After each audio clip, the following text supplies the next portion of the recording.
আমাদের সাথে যোগ দিচ্ছেন নিরাপত্তা এবং ভূ রাজনীতি বিশ্লেষক অবসরপ্রাপ্ত মেজর জেনারেল মনিরুল ইসলাম আকন্দ। আপনাকে আমাদের যমুনা স্টুডিওতে স্বাগত জানাচ্ছি।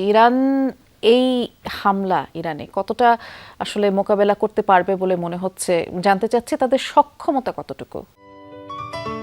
সিলন টি রপ্তানিতে শীর্ষে।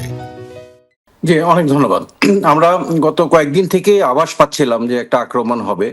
মার্কিন যুক্তরাষ্ট্র গত কয়েক সপ্তাহ ধরে তাদের নেভাল ফ্লিট, দুইটা সবচেয়ে বড় জাহাজ aircraft carrier USS Abraham Lincoln এবং জেরাল্ড ফোর্ড সেটা ওই এলাকাতে পাঠিয়েছে এবং এটা যুদ্ধটা শুরু হয়েছে আমরা দেখলাম।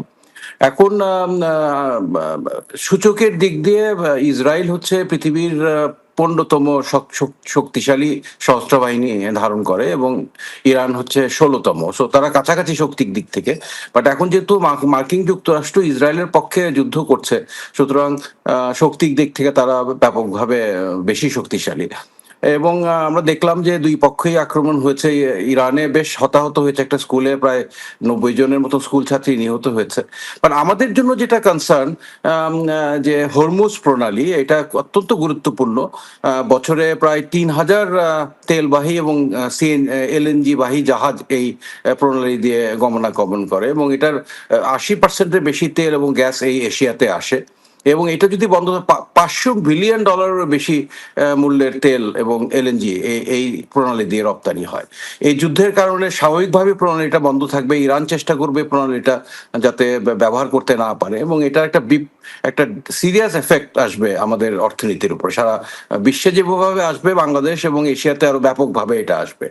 এখন দুইটা দেশ, Iran is also a very proud nation. তারা নিজস্ব অনেক টেকনোলজি আছে, বিভিন্ন মিসাইল তারা তৈরি করেছে।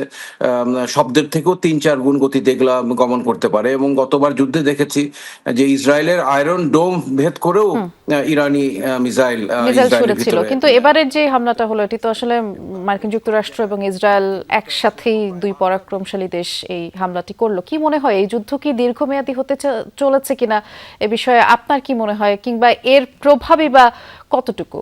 প্রভাব তো ব্যাপকভাবে পড়বে।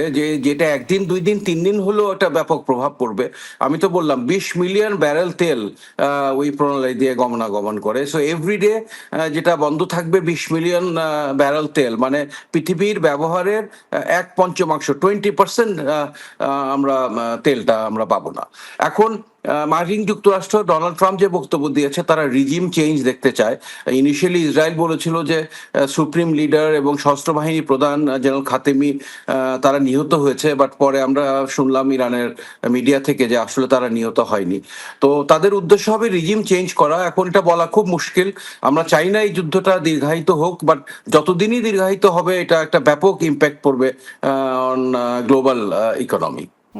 আপনি বেশ গুরুত্বপূর্ণ বিষয় আমাদের সাথে আলোচনা করেছেন। অনেক ধন্যবাদ জনাব মনিরুল ইসলাম আকন্দ। ভালো থাকবেন আপনি।